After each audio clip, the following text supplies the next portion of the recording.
बिहार चुनाव की ही बात करते हैं, जिसमें एनडीए की बात की जाए तो सीटें फाइनल हो गई हैं, लेकिन सहयोगी पार्टियों की नाराजगी दूर नहीं हुई है।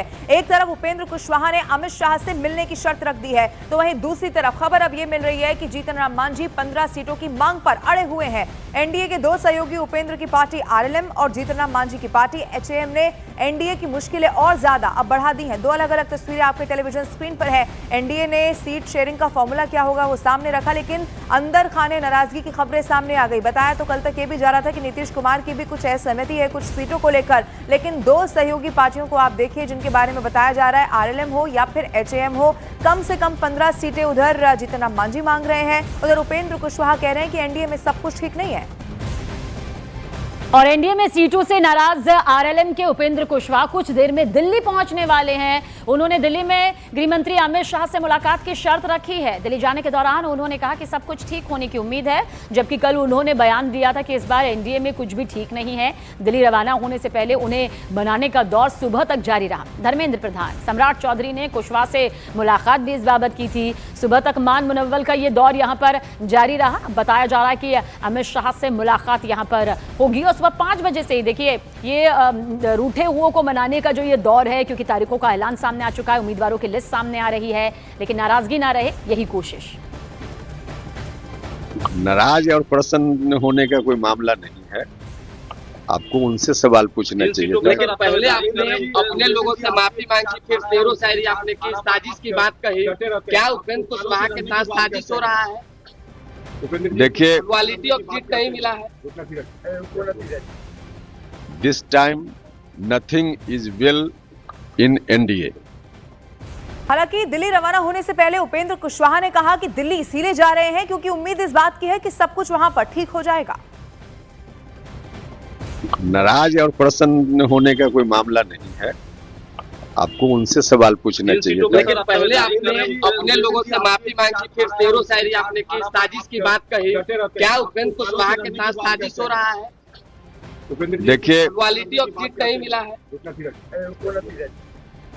This time nothing is well in NDA. NDA जो कुछ भी अभी तय कर रहा है उसके संबंध में विमर्श का कुछ मुद्दा बाकी है। इसी विषय पर बात करने के लिए दिल्ली जा रहे हैं और सब कुछ ठीक हो जाएगा, इस उम्मीद के साथ, इस विश्वास के साथ जा रहे हैं। मधुआ से उपेंद्र कुशवाहा। और जब उपेंद्र कुशवाहा दिल्ली रवाना हो रहे थे उस वक्त बीजेपी सांसद नित्यानंद राय भी मौके पर मौजूद थे। उन्होंने कहा कि सब ठीक है और सब ठीक हो जाएगा। जो बातें सामने आई, महागठबंधन को एक मौका मिल गया है। नहीं, मानिए उपेंद्र जी अभी बताए ना, सब ठीक है और सब ठीक हो जाएगा। जो बातें सामने आई, महागठबंधन को एक मौका मिल गया है। नहीं, मानिए उपेंद्र जी अभी बताए ना, सब ठीक है और सब ठीक हो जाएगा। और सीधा रुक करते हैं, इस वक्त चंद्रमोहन पटना से लाइव हमारे साथ मौजूद है। अमित पांडे भी लखीसराय से इस वक्त टेलीविजन स्क्रीन पर आपको नजर आ रहे होंगे। चंद्रमोहन, सबसे पहले आपके पास आ रही हूं क्योंकि लगातार एनडीए से भी अब इस तरह की खबरें सामने आ रही हैं, उधर आरएलएम हो या फिर एचएएम, बहुत मुश्किल हो सकती है। क्या बीच का रास्ता कैसे निकालने की कोशिश करेगी एनडीए? क्या खबर है अंदर खाने?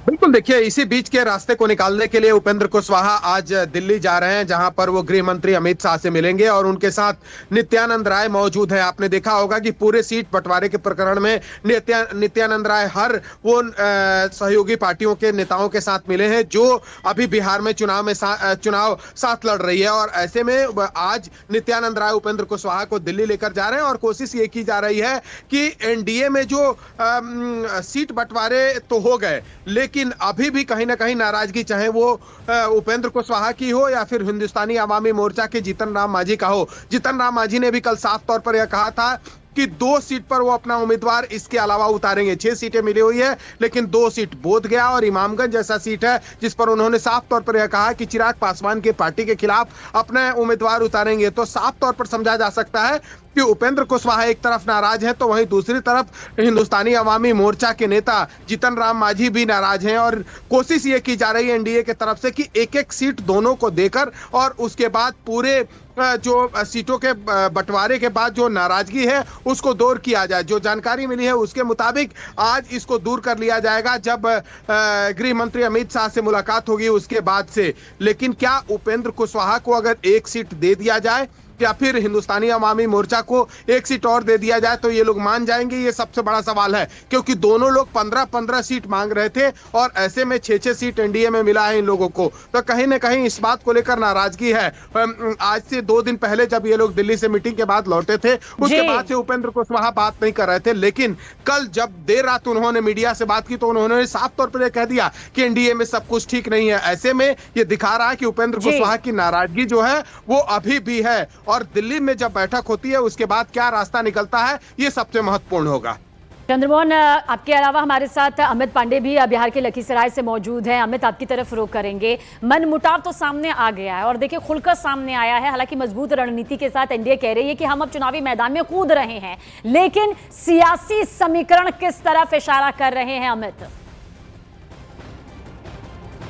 देखिए, सियासी समीकरण यही इशारा कर रहे हैं कि चाहे कुशवाहा हो या मांझी हो, उनको सीटों की संख्या तो बढ़ी हुई चाहिए ही साथ एक जो पिछले दरवाजे से उनके साथ डील हुई थी मसलन की विधान परिषद की सीट उपेंद्र कुशवाहा के खाते में सूत्रों के मुताबिक, और हिंदुस्तानी अवाम मोर्चा को भी एक सीट या तो विधान परिषद या राज्यसभा, वो अभी नेगोशिएशन उस पर चल रही है। तो ये इन दोनों लोगों की मांग है बढ़ी हुई सीटों के साथ साथ, और इसी पर पूरा मुद्दा फंसा है। जैसा चंद्रमोहन जिक्र कर रहे थे, नित्यानंद राय, इसीलिए नित्यानंद राय साथ हैं। और ये इन्होंने लोक जनशक्ति पार्टी से भी बात की थी, हम के लोगों से भी बात की थी और कुशवाहा से भी ये बात कर रहे थे। तो अब जब इन दोनों का गुस्सा, इन दोनों का असंतोष जो राष्ट्रीय लोक जनशक्ति पार्टी है, बढ़ी हुई सीट है, उनको ही लेकर है। यही नहीं, ये दोनों पार्टी नहीं बल्कि बीजेपी के भी कुछ लोगों को, गिरिराज सिंह जैसे नेताओं को दुख है इस बात का कि एलजेपी को ज्यादा सीटें मिली हैं।